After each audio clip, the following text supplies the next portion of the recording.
Hi everyone, welcome to another video from Tiju Sir Academy.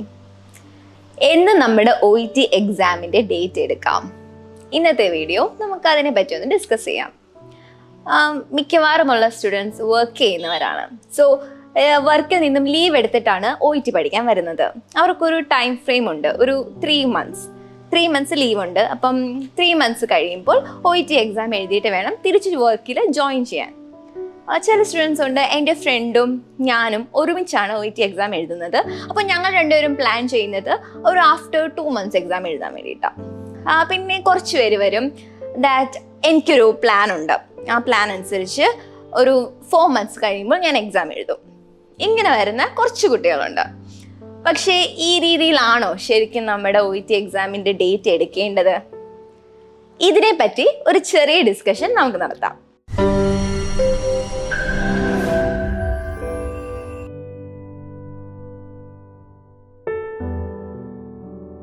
OET exam എഴുതുന്നതിന് മുമ്പ് നമ്മൾ OETനെ പറ്റി ഒന്ന് റിസർച്ച് ചെയ്യണം. എവിടെ നിന്ന് നമുക്ക് റിസർച്ച് ചെയ്യാൻ പറ്റും? OET എക്സാം എഴുതിയ ആൾക്കാരിൽ നിന്നും നമുക്ക് റിസർച്ച് ചെയ്യാം. അവരുടെ എക്സ്പീരിയൻസ് ഷെയറിങ് ചെയ്യാൻ പറയാം. അതുപോലെ തന്നെ അവരുടെ ഒപ്പീനിയൻ നമുക്ക് ചോദിക്കാം. വെബ്സൈറ്റിൽ നോക്കിയിട്ട് നമുക്ക് OETനെ പറ്റിയിട്ടുള്ള ഡീറ്റെയിൽസ് കളക്ട് ചെയ്യാം. ഇൻസ്റ്റിറ്റ്യൂട്ടിൽ വിളിച്ച് OET ടീച്ച് ചെയ്യുന്ന ഇൻസ്റ്റിറ്റ്യൂട്ടിൽ വിളിച്ചിട്ട് നമുക്ക് ഡീറ്റെയിൽസ് കളക്ട് ചെയ്യാം. ഇതിനെപ്പറ്റി OETനെ പറ്റി ബേസിക് ആയിട്ട് നമ്മൾ കുറച്ച് കാര്യങ്ങളൊന്നും അറിഞ്ഞിരിക്കണം. സോ നമുക്ക് പറയാൻ പറ്റും OETക്ക് listening, reading, writing and speaking ഇങ്ങനെ 4 സബ് ടെസ്റ്റ് ആണ് ഉള്ളത്. ഈ 4 സബ് ടെസ്റ്റ് വെച്ച് നമ്മുടെ ഇംഗ്ലീഷ് ലാംഗ്വേജ് പ്രൊഫഷൻസിയാണ് അവർ ഇവാലുവേറ്റ് ചെയ്യുന്നത്.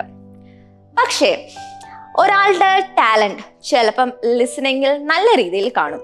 അത്രയും ഒരു സ്ട്രോങ് പവർ അവർക്ക് റീഡിങ്ങിൽ കാണുമെന്ന് നിർബന്ധമില്ല. ചിലപ്പം റീഡിങ്ങിൽ കുറച്ചും കൂടി എഫേർട്ട് ഇട്ടാൽ മാത്രമേ ലിസണിങ്ങിൻ്റെ അത്രയും ബെറ്റർ ആവാൻ പറ്റത്തുള്ളൂ. അങ്ങനെ നമ്മുടെ ഏരിയ എവിടെയാണോ നമുക്ക് ലോ ആയിട്ട് ഫീൽ ചെയ്യുന്ന ഏരിയ നമ്മളാണ് കണ്ടുപിടിക്കേണ്ടത്. എന്നിട്ട് അത് ഇംപ്രൂവ് ചെയ്യാൻ വേണ്ടിയിട്ട് അതിനെ എങ്ങനെ മെച്ചപ്പെടുത്തണം എന്നുള്ള രീതിയിലുള്ള സ്റ്റഡീസാണ് നമ്മൾ ആദ്യം ചെയ്യേണ്ടത്. ഈ ഒരു രീതിയിൽ പതിയെ നമുക്ക് OET പ്രിപ്പറേഷൻ തുടങ്ങാം. ഡിഫറെൻറ്റ് മെത്തേഡ്സ് ഓഫ് സ്റ്റഡിയാണ് പലർക്കും ഉള്ളത്. ചിലർ നൈറ്റ് ഓൾസ് ആണ്, അതായത് രാത്രി കാലങ്ങളിലാണ് അവർക്ക് പഠിക്കാൻ താല്പര്യം. ചിലർ ഏർലി ബേർഡ്സ് ആണ്, രാവിലെ എണീറ്റിരുന്നാലേ പഠിക്കാൻ പറ്റത്തുള്ളൂ. ചിലർ കണ്ടിന്യൂസ് ആയിട്ട് പഠിക്കും, ഒരു 3 or 4 hours കോൺസെൻട്രേഷൻ ഒട്ടും കളയാതെ അവർക്ക് കോൺസെൻട്രേറ്റ് ചെയ്ത് പഠിക്കാൻ പറ്റും. ചിലർ അങ്ങനെയല്ല, കുറച്ച് ബ്രേക്ക് ഒക്കെ എടുത്തിട്ട് അങ്ങനെ പ്രോഗ്രസീവായിട്ട് മാത്രമേ പഠിക്കാൻ പറ്റത്തുള്ളൂ. ഓരോരുത്തർക്കും ഓരോ മെത്തേഡാണ്. നമ്മുടെ മെത്തേഡ് ഏതാണെന്ന് മനസ്സിലാക്കി നമ്മൾ ആ രീതിയിൽ വേണം നമ്മുടെ പ്ലാൻ ഫോർമുലേറ്റ് ചെയ്യാൻ. ലിസണിങ് ഞാൻ പറഞ്ഞു, നമ്മുടെ OETക്ക് 5 സബ് ടെസ്റ്റ് ഉണ്ട്. സോ ഈ 5 സബ് ടെസ്റ്റുകളിൽ നമുക്ക് ഇൻട്രസ്റ്റിംഗ് ആയിട്ടുള്ള സബ് ടെസ്റ്റ് കാണും. ആ സബ് ടെസ്റ്റുകളെല്ലാം ബോറിംഗ് ആയിട്ട് തോന്നുന്ന സമയം അല്ലെങ്കിൽ കുറച്ച് കോൺസെൻട്രേഷൻ കുറവുള്ള സമയത്ത് പ്രാക്ടീസ് ചെയ്യാം. അതുപോലെ തന്നെ ഹൈലി കോൺസെൻട്രേഷൻ ഉള്ള സമയത്ത് നമുക്ക് പാടായിട്ടുള്ള സബ് ടെസ്റ്റുകൾ പ്രാക്ടീസ് ചെയ്യാം. ഈ രീതിയിൽ നിങ്ങളുടെ പ്ലാൻ നിങ്ങൾ തന്നെ ഫോർമുലേറ്റ് ചെയ്യണം. ടൈം മാനേജ്മെന്റ് ഇത് വളരെ ഇമ്പോർട്ടൻ്റ് ആയിട്ടുള്ള ഒരു കാര്യമാണ്. കാരണം OET എക്സാം നമുക്ക് മിക്കവർക്കും ടൈം കൂടുതൽ കിട്ടിക്കഴിഞ്ഞാൽ ക്രാക്ക് ചെയ്യാൻ പറ്റുന്ന ഒന്നാണ്. പക്ഷേ OET എക്സാമിൻ്റെ ലിമിറ്റഡ് ടൈം ഫ്രെയിമിനുള്ളിൽ എക്സാം ക്രാക്ക് ചെയ്യുന്നവർക്ക് മാത്രമേ സ്കോർ കിട്ടുകയുള്ളൂ. So be familiar with the time frame of OET exam and make sure that you reach that goal. നമുക്ക് എക്സാമ്പിൾ എടുക്കാം, റീഡിങ് തന്നെ എടുക്കാം. റീഡിങ്ങിൽ part A, B and C ഉണ്ട്. ടോട്ടൽ ടൈം 60 minutes ആണ്, അറിയാമല്ലോ. പാർട്ട് A കംപ്ലീറ്റ് ചെയ്യാൻ 15 minutes നമുക്കുണ്ട്. പക്ഷെ 20 questions നമ്മൾ ആൻസർ ചെയ്യണം. അതിനുശേഷം പിന്നെ പാർട്ട് Bക്കും Cക്കും നമുക്ക് കിട്ടുന്നത് 45 minutes ആണ്. ഈ ഒരു കാലയളവിൽ നമ്മൾ പ്രാക്ടീസ് ചെയ്യുന്ന സമയത്ത് 15 minutes ഫോർ പാർട്ട് A തികച്ചും വെച്ച് പ്രാക്ടീസ് ചെയ്യരുത്. അറ്റ്ലീസ്റ്റ് ഒരു 12 minutes ഒക്കെ വെക്കുക പാർട്ട് A കംപ്ലീറ്റ് ചെയ്യാൻ. എന്ന് നിങ്ങളുടെ ആ ഗോൾ ഫുൾഫിൽ ചെയ്യാൻ പറ്റുന്നോ അന്ന് you are ready to write the exam. അതുപോലെ തന്നെയാണ് പാർട്ട് Bക്കും പാർട്ട് Cക്കും. 45 minutes ഉണ്ട് ടോട്ടൽ എന്ന് പറഞ്ഞാലും 45 minutesന്റെ താഴെ കംപ്ലീറ്റ് ചെയ്യാൻ പറ്റുന്നുണ്ടോ, then you are ready. Same with the method for listening and writing. റൈറ്റിംഗിൽ വേറൊരു ചെറിയ കാര്യം കൂടെ ഉണ്ട്. പ്രൂഫ് റീഡിങ്ങിനുള്ള സമയം കിട്ടുന്നുണ്ടോ എന്ന് ശ്രദ്ധിക്കണം. Evaluate your progress. എങ്ങനെയാണ് നിങ്ങൾ OET പഠിക്കാൻ തുടങ്ങിയത്?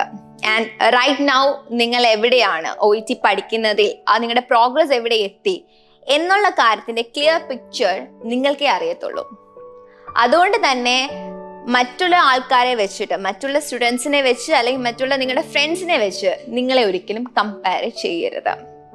നമ്മുടെ പ്രോഗ്രസ് നമ്മൾ തന്നെ ഇവാലുവേറ്റ് ചെയ്യണം. ഇപ്പം ഫോർ എക്സാമ്പിൾ ലിസണിങ് ടെസ്റ്റ് ചെയ്യുകയാണ്.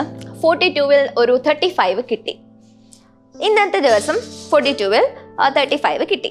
പക്ഷെ നെക്സ്റ്റ് ഡേ ചെയ്തപ്പോൾ നിങ്ങൾക്ക് 30 കിട്ടിയുള്ളൂ. വിഷമായി, ഒബ്വിയസ്ലി വിഷമമായി. പക്ഷെ അത് വെച്ചിട്ട് അയ്യോ ഞാൻ ഡൗൺ ആയി പോയി എന്ന് കരുതി വിഷമിക്കരുത്. പകരം ഇവാലുവേറ്റ് ചെയ്യണം. ഒരു കണ്ടിന്യൂസ് ആയിട്ട് നിങ്ങളുടെ ആവറേജ് എടുത്ത് നോക്കണം. എന്നിട്ട് ശ്രദ്ധിക്കണം ഇംപ്രൂവ്മെന്റ് ഉണ്ടോ എന്ന്. സോ ആ ഒരു മെത്തേഡിൽ നിങ്ങളെ തന്നെ നിങ്ങൾ ഇവാലുവേറ്റ് ചെയ്യണം. റൈറ്റിംഗിന്റെ സമയത്ത് സെൽഫ് കറക്ഷൻ ചെയ്യാൻ പറ്റുന്നുണ്ടോ എന്ന് നോക്കി നിങ്ങളെ ഇവാലുവേറ്റ് ചെയ്യണം. ഒരിക്കലും മറ്റുള്ള നിങ്ങളുടെ ഫ്രണ്ട്സിനെ വെച്ച് കമ്പയർ ചെയ്ത് നിങ്ങളെ ഇവാലുവേറ്റ് ചെയ്യരുത്.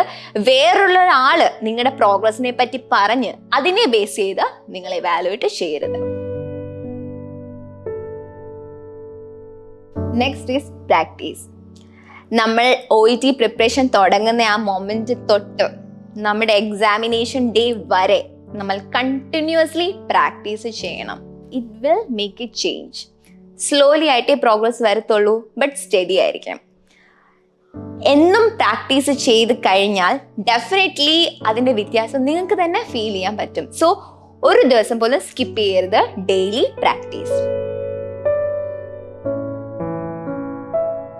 Be confident. എന്നാണോ നിങ്ങൾ കോൺഫിഡൻ്റ് ആവുന്നത് അന്ന് എക്സാം ഡേറ്റ് എടുക്കുക.